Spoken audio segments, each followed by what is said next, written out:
आज हम स्टार्ट कर रहे हैं unit number 9, behaviour of perfect gases. तो ये परफेक्ट गैसेस क्या होती हैं, उसका बिहेव किस तरह से वो बिहेव करती हैं। गैसेस बनी किससे होती है, उसकी कंपोजिशन क्या होती है, उसके मॉलिक्यूल्स का डिस्टेंस कितना होता है बीच में, उनका साइज क्या होता है, ये सब चीजें हम पढ़ेंगे इसी चैप्टर के अंदर। ठीक है, तो सबसे पहले unit 9, behaviour of perfect gases, perfect gas. ठीक है, बिहेवियर ऑफ परफेक्ट गैस। असल में परफेक्ट गैस वो होती है जो आइडियल गैस लॉ है या परफेक्ट गैस लॉ है ना, उसको सेटिस्फाई करती है, उसको ओबे करती है, उसको हम बोलते हैं परफेक्ट गैस। वो लॉ क्या है, वो उस लॉ के लिए हमें दो लॉज और पढ़ने पड़ेंगे। ठीक है, सबसे पहले उन दोनों लॉज के बारे में समझाता हूं, उन दोनों को मिला के एक नया लॉ बनेगा जिसको परफेक्ट गैस लॉ बोलेंगे। ठीक है, वो होता है वैसे P pressure, V volume is equal to N number of molecules N, R हो गया गैस कांस्टेंट और T होता है temperature. PV is equal to nRT। तो ये लॉ है, इस लॉ को सेटिस्फाई करने वाली गैस को परफेक्ट गैस कहते हैं। ठीक है, तो ये परफेक्ट गैस लॉ है। इस लॉ के लिए दो लॉज आपको और पढ़ने हैं। तो सबसे पहले लॉ, जो फर्स्ट वाला लॉ है वो है बॉयल्स लॉ। क्या होता है, BOYLES, बॉयल्स लॉ। सबसे पहले इसके बारे में जानना। उससे पहले आपको मैं बता दूं टेम्परेचर और प्रेशर का क्या होता है। ये आपस में इनवर्सली प्रोपोर्शनल होते हैं एक दूसरे के। ठीक है, जहां पे टेम्परेचर ज्यादा वहां पे प्रेशर कम, जहां प्रेशर ज्यादा टेम्परेचर कम। अच्छा, अभी आजकल तो सर्दियां चल रही है ना, टेम्परेचर ज्यादा होगा कम होगा, टेम्परेचर कम है प्रेशर ज्यादा होगा। ऐसा ही आपने वो पढ़ा हुआ मानसून का सिस्टम। ठीक है, जब मानसून आती है high pressure level to low pressure level आती है, तो लो प्रेशर कहां पे होता है, कब होता है, सर्दियों में या गर्मियों में।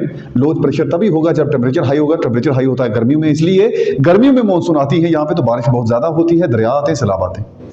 ठीक है ना, तो high pressure to low pressure. तो मैं ये कहने का ये मतलब हुआ कि प्रेशर और टेम्परेचर जो है ना वो आपस में इनवर्स होते हैं, मतलब इनवर्सली प्रोपोर्शनल होते हैं। एक ज्यादा है तो दूसरा कम होगा, एक कम है तो दूसरा ज्यादा। ये रहा प्रेशर और टेम्परेचर की बात। अब उसके साथ वॉल्यूम भी जुड़ा हुआ है।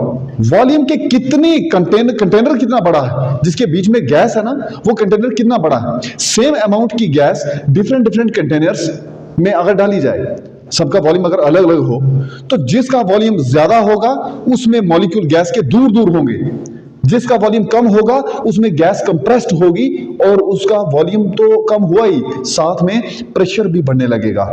जब मॉलिक्यूल पास पास हैं, ठीक है ना, तो पास पास है तो प्रेशर ज्यादा, वो दबे हुए, वो कंप्रेस्ड है ना, गैस कंप्रेस हुई है, गैस बढ़ेगी, गैस के मॉलिक्यूल दूर दूर होंगे। अगर वॉल्यूम ज्यादा है, ठीक है ना, वो फैल जाएगी, मॉलिक्यूल्स के बीच में डिस्टेंस ज्यादा हो जाएगा, स्पेस, इंटरमॉलिक्यूल स्पेस ज्यादा हो जाएगी, जो गैस के मॉलिक्यूल से उसके बीच की स्पेस ज्यादा हो जाएगी। ये गैस के मॉलिक्यूल कैसे होते हैं, इनका साइज क्या है, इनकी डिस्टेंस क्या है, ये सब चीजें काइनेटिक थ्योरी ऑफ गैसेस में हम पढ़ेंगे। लेकिन बॉयल्स लॉ क्या है, ये कहता, देखो किसी चीज को कांस्टेंट कर लेने का मतलब क्या है। कांस्टेंट मतलब वो बदलेगा नहीं, ठीक है ना, वो बदलेगा नहीं, मतलब थ्रू आउट द प्रोसेस वो बिल्कुल सेम टू सेम रहेगा। अगर मैं प्रेशर को कांस्टेंट कर देता हूं तब क्या होगा, अगर टेम्परेचर को कांस्टेंट कर देता हूं तब क्या होगा। कांस्टेंट मतलब जो बदले ही नहीं, रूम टेम्परेचर तो उतना ही रख दे, या टेम्परेचर कम है तो उतना ही रखें, क्योंकि इसके बढ़ाने या कम करने से ना अफेक्ट पड़ता है। ठीक है, दूसरी क्वांटिटीज पर अफेक्ट पड़ेगा ना टेम्परेचर का। लेकिन हम प्रेशर और वॉल्यूम को देखना चाहते हैं, उनकी प्रोपोर्शनलिटी देखना चाहते हैं, उनका आपस में रिलेशन देखना चाहते हैं। इसके लिए टेम्परेचर को क्या करते हैं, 2 मिनट के लिए कांस्टेंट रखते हैं। और वही ये लॉ कहता है, बॉयल्स लॉ के अकॉर्डिंग टेम्परेचर को कांस्टेंट रखो, प्रेशर और वॉल्यूम के बीच में क्या रिश्ता होगा, ध्यान से सुनना। टेम्परेचर अपनी जगह है, उसकी आपने फिक्र नहीं करनी है, वो कांस्टेंट है, वो अलग से। बातें बची दो, कौन सी, एक वॉल्यूम बचा और एक ये टेम्परेचर हो गया कांस्टेंट, वॉल्यूम और प्रेशर बचता है। ये है ना क्या है, नंबर ऑफ मॉलिक्यूल, इसको भी छोड़ दो, ये तो कांस्टेंट है। आर क्या है, गैस कांस्टेंट, ये भी छोड़ दो। फिलहाल आप किस पे ध्यान दोगे, 2 वेरिएबल्स पे, एक प्रेशर एक वॉल्यूम। ठीक है, अब देखो जब वॉल्यूम ज्यादा है, मतलब कंटेनर बहुत बड़ा है, वॉल्यूम का यही मतलब है। ठीक है ना, कंटेनर बहुत बड़ा है, कौन सा कंटेनर, जिसमें गैस है। अगर वो वॉल्यूम बड़ा है तो गैस के मॉलिक्यूल दूर दूर होंगे ना, जगह उनको काफी मिल रही है। वो फैल जाएंगी, गैस पूरे अंदर फैल जाएगी। लेकिन वही अगर थोड़े से वॉल्यूम में ले जाएं तो प्रेशर उसका ज्यादा बढ़ेगा नहीं। अगर मॉलिक्यूल दूर दूर है तो क्या प्रेशर होगा, उतना प्रेशर थोड़ी होगा जितना वो पास पास होंगे तब होगा। ठीक है, प्रेशर बढ़ेगा अगर गैस के मॉलिक्यूल पास पास होंगे तो, यानी अगर वॉल्यूम को मैं बढ़ा दूं, गैस के मॉलिक्यूल दूर तो प्रेशर उनमें कम, गैस के मॉलिक्यूल दूर प्रेशर उनमें कम। बात समझ आ रही है? तो इसका मतलब वॉल्यूम ज्यादा तो प्रेशर, ठीक है, वॉल्यूम ज्यादा होगा तो प्रेशर कम ही होगा। जब वॉल्यूम कम हो जाएगा ना तो उसमें प्रेशर ज्यादा पड़ेगा, क्योंकि मॉलिक्यूल गैस के बिल्कुल पास पास है। इनमें मोशन होता है, इनमें रैंडम मोशन होता है एक दूसरे की तरफ, मतलब इधर से उधर, उधर जिगजैग पाथ में इनका मोशन, और ये टकराते, कोलिजन होता है इनके बीच में। कोलिजन पड़ा ना, जब एक दूसरे के साथ वो टकरा जाते हैं, उनकी एनर्जी बदलती है, उनकी काइनेटिक एनर्जी, उनका मोमेंटम बदलता है, उनकी डायरेक्शन, उनका मैग्नीट्यूड बदलता है। ठीक है, तो मतलब जब वो आपस में, देखो दो तरीके से टकराव होगा, कोलिजन दो तरीके से होगा। एक तो उनका आपस में कोलिजन होगा, और दूसरा जिस कंटेनर के बीच में ना उसकी वॉल्स तो होंगी, कहीं पे तो वो कंटेनर अंदर से खत्म होता होगा ना, वो पूरा इतना बड़ा है तो कुछ तो लिमिट है उसकी। ठीक है, उस लिमिटेड जगह पे वो गैस के मॉलिक्यूल्स क्या करेंगे, मोशन करेंगे। ठीक है, तो कोलिजन दो किस्म का, एक मॉलिक्यूल के बीच में आपस में कोलिजन होगा, और एक कोलिजन होगा किसके बीच में, कंटेनर के साथ भी तो टकराएंगे ना, जिसके अंदर गैस है उस कंटेनर के साथ भी टकराएंगे तो वो भी मोशन होगा। इसकी कोलिजन दो किस्म का हो जाएगा। ठीक है, और ये प्रोसेस बिल्कुल इंस्टेंटेनियस है, वैसा एक दूसरे के साथ टकराएंगे एकदम से, जल्दी से, उनकी वेलोसिटी डिफरेंट वेलोसिटी के साथ अलग अलग डायरेक्शन में ये मूव करेंगे, अलग अलग डायरेक्शन, कोई पर्टिकुलर डायरेक्शन नहीं है। ऐसा नहीं कि गैस उधर गई तो सारे मॉलिक्यूल उधर जाएंगे, वो टकरा कर वापस भी आ सकते हैं। ठीक है, खैर बॉयल्स लॉ क्या कहता है, अगर टेम्परेचर को कांस्टेंट रखते हो तो वॉल्यूम के प्रेशर जो है वो इनवर्सली प्रोपोर्शनल होगा, यानी वॉल्यूम ज्यादा प्रेशर कम, वॉल्यूम कम प्रेशर ज्यादा। ठीक है, तो ये बॉयल्स लॉ। चलो इसके बारे में करते हैं बात। According to this law, according to this law, इस लॉ के according, according to this law, keeping, temperature को कांस्टेंट रखो, keeping the temperature constant, keeping the temperature constant, keeping the temperature constant, the volume of given amount of gas, क्योंकि depend करता है ना कितनी gas ली है। ठीक है, गैस के उतने ही मॉलिक्यूल्स होंगे, उसी हिसाब से कम ज्यादा, ज्यादा लैंग्वेज ज्यादा होंगे, कम अगर गैस लोगे, अमाउंट गैस का कम होगा तो वो भी कम होगा। Given gas, given volume of given gas, या गिवन अमाउंट ऑफ गैस लिखो, गैस जितनी भी दी हुई है। ठीक है, given amount of gas is, volume किसके डायरेक्टली प्रोपोर्शनल या इनवर्सली प्रोपोर्शनल, ये इनवर्सली प्रोपोर्शनल होगा क्योंकि ज्यादा पर कम और कम पर ज्यादा है। Is inversely proportional to, inversely proportional to, inversely proportional to the, किसके इनवर्सली प्रोपोर्शनल होगा, प्रेशर के, प्रेशर ऑफ गैस। गैस का प्रेशर मतलब गैस के मॉलिक्यूल्स जो प्रेशर अप्लाई करते हैं उसको, प्रेशर ऑफ गैस। मतलब इफ, अगर V is the volume of gas, V is the volume of given amount of gas, given amount of gas, और दूसरी चीज आप P ले लो, pressure, P be the pressure of gas, gas के molecules की वजह से जो प्रेशर है। ठीक है, देन इस लॉ के according, then according to Boyle's law, according to this law, according to this law, इस लॉ के अकॉर्डिंग क्या होगा, ये टेम्परेचर कांस्टेंट है, volume of given amount of gas inversely proportional to the pressure of gas. मतलब volume जो होगा वो इनवर्सली प्रोपोर्शनल होगा किसके, pressure of the gas, V is proportional to 1/P। 1/P क्यों, क्योंकि प्रेशर का इन्वर्स करो तो 1/P करना होता है, प्रेशर का इन्वर्स किया। ठीक है, और ये देखो आप इसको ना क्रॉस मल्टीप्लाई करके मैं P को इधर ले आ सकता हूं, तो ये बनेगा V इज प्रोपोर्शनल टू, ये V और साथ में P मल्टीप्लाई कर दो तो VP बन गया, तो VP प्रोपोर्शनल टू 1 हो जाएगा, जिसको आप कांस्टेंट भी बोल सकते हो। मैं इसको कांस्टेंट, 1 कांस्टेंट है तो which implies VP proportional to some constant, तो इसको आप फर्स्ट इक्वेशन मान लो, ठीक है, इसको आप फर्स्ट इक्वेशन मान लो। प्रोपोर्शनल टू 1 अगर इक्वल टू लिखोगे, अच्छा आप इसको अगर चाहो ना इक्वल टू भी लिख सकते हो, क्योंकि प्रोपोर्शनलिटी हटाई तो कांस्टेंट लगा, तो VP is equal to constant, ठीक है, VP is equal to constant, वहां 1 था, प्रोपोर्शनलिटी हटाने पर इक्वल टू लगता है और साथ में एक हमें कांस्टेंट ऑफ प्रोपोर्शनलिटी लगाना होता है, वो यहां पे हम कांस्टेंट लिखते हैं, CONSTANT, कोई भी कांस्टेंट हो। हालांकि यहां पे गैस कांस्टेंट होगा वो बात की बात है, लेकिन सबसे पहले आप ये समझ गए होंगे, और ये है बॉयल्स लॉ। बॉयल्स लॉ आपको समझ में आ गया होगा।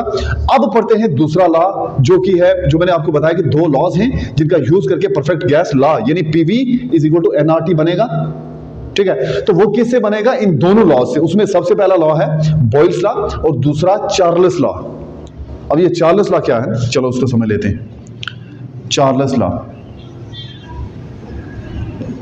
चार्ल्स लॉ क्या है?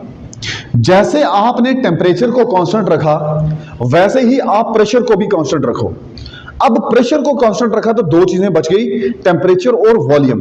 वॉल्यूम और टेम्परेचर का आपस में क्या लिंक होगा, क्या रिलेशन होगा, तो वो सब हम देखने वाले हैं यहां पे चार्ल्स लॉ के अंदर, ठीक है। एक बात ध्यान से सुनना, गैस को जब हीट किया जाए तो उसके मॉलिक्यूल दूर दूर भागे या क्लोज आ जाएंगे? दूर दूर होंगे या क्लोज होंगे? दूर होंगे, है ना। तो गैस को जब हीट किया जाए तो उसको मॉलिक्यूल दूर दूर होंगे। मॉलिक्यूल दूर होंगे तो प्रेशर पर, हालांकि प्रेशर को मैंने कांस्टेंट रखा हुआ, ठीक है। तो इसका वॉल्यूम के साथ क्या लिंक? वॉल्यूम ज्यादा होगा तो गैस के मॉलिक्यूल दूर दूर जाएंगे ना। टेम्परेचर बढ़ाने पर गैस के मॉलिक्यूल दूर दूर जाएंगे, ज्यादा वॉल्यूम पे जाएंगे, यानी वॉल्यूम डायरेक्टली प्रोपोर्शनल हो जाएगा टेम्परेचर के।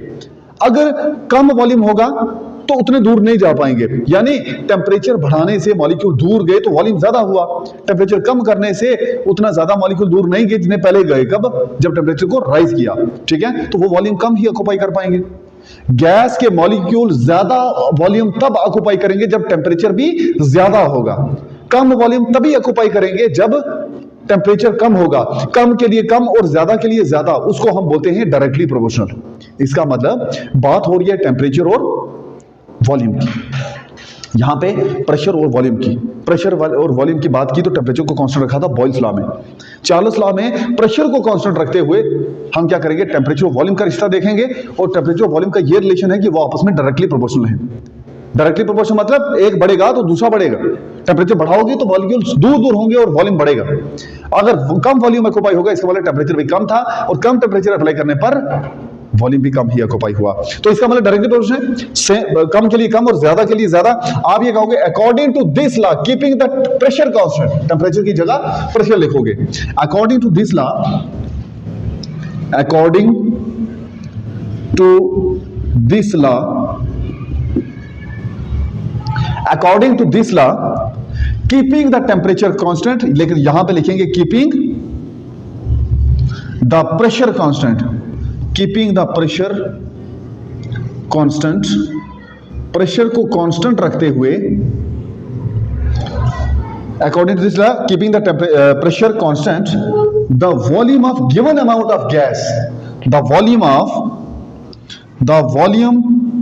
Of given amount of gas is directly proportional. वहां इनवर्सली था, यहां डायरेक्टली हो गया, directly proportional, PORT proportional, directly proportional to किसके? किसके डायरेक्टली प्रोपोर्शनल होगा?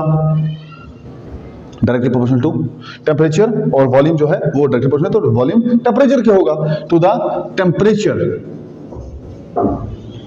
टेम्परेचर, तो टेम्परेचर के डायरेक्टली प्रोपोर्शनल होगा। तो मैं ये कह सकता हूं ना कि P प्रोपोर्शनल होगा किसके? सॉरी, P तो होगा नहीं, यहां पे, यहां वॉल्यूम होगा तो V प्रोपोर्शनल होगा T के, लेकिन वो भी डायरेक्टली वाला, डायरेक्टली प्रोपोर्शनल होगा, यानी वॉल्यूम बढ़ेगा टेम्परेचर बढ़ने की वजह से, तो V प्रोपोर्शनल टू T।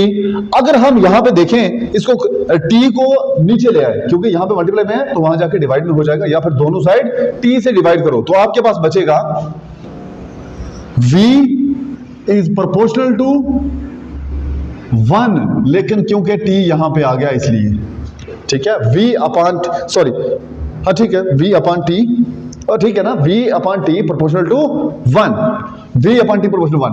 अगर देखो जैसे प्रोपोर्शनलिटी हटाकर हमने वहां पे कांस्टेंट लिखा था, तो यहां पे लिखते हैं, यहां बनेगा ये V upon T equal to some constant, equal to लगा दिया प्रोपोर्शनलिटी को हटा के, इसलिए ऐसा हुआ।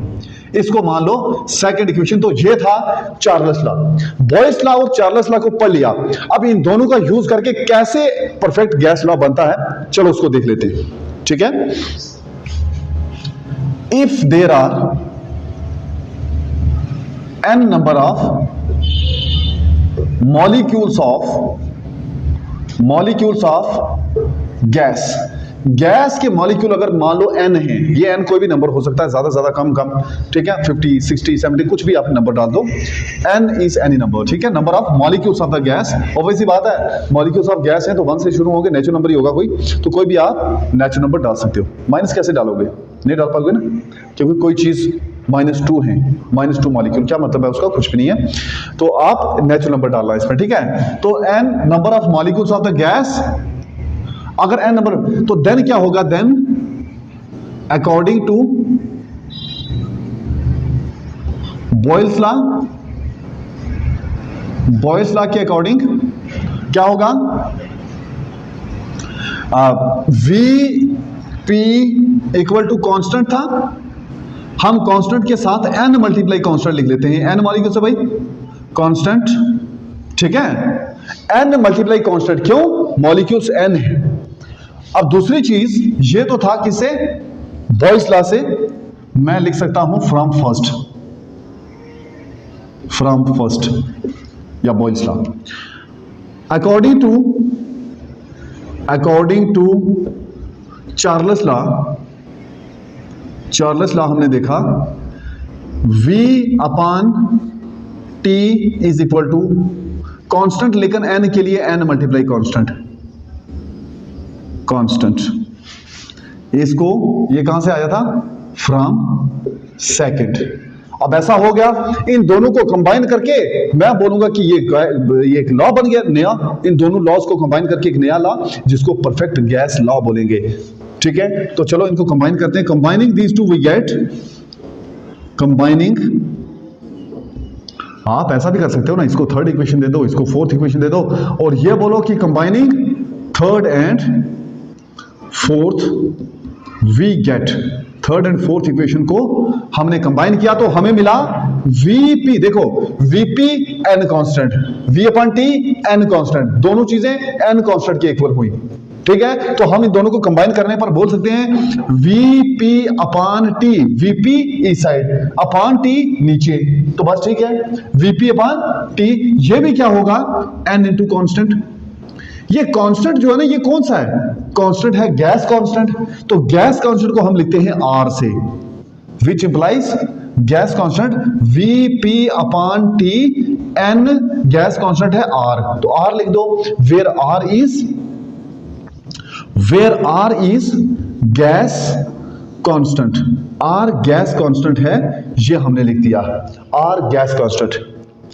तो Vp अपॉन टी, अब इसको क्रॉस मल्टीप्लाई करोगे तो Vp is equal to, T इधर चला जाएगा तो बनेगा nRT, Vp is equal to nRT, Vp या PV is equal to nR, Vp हो या PV हो एक ही बात है ना, तो PV is equal to nRT, PV is equal to nRT, यही था। विच इज, या इसको आप लिख सकते हो यहां पे, which is perfect gas law, ये है परफेक्ट गैस लॉ। और जितनी भी गैसेस इस लॉ को सेटिस्फाई करती हैं, ओबे करती हैं ना, उनको परफेक्ट गैसेस कहते हैं, इसलिए ये परफेक्ट गैस लॉ है। आप इसको टॉपिक भी दे सकते हो यहां पे, अगर अलग से देना है तो आप इसको दे सकते हो यहां से आगे, ठीक है, परफेक्ट गैस लॉ, ये इस पूरे टॉपिक का नाम, नए वाले का परफेक्ट गैस लॉ क्या है, हेडिंग देकर आप ये लिख सकते हैं। तो ये था बॉयस लॉ, चार्ल्स लॉ, उनको कंबाइन करके जो आया वो क्या था, परफेक्ट गैस लॉ।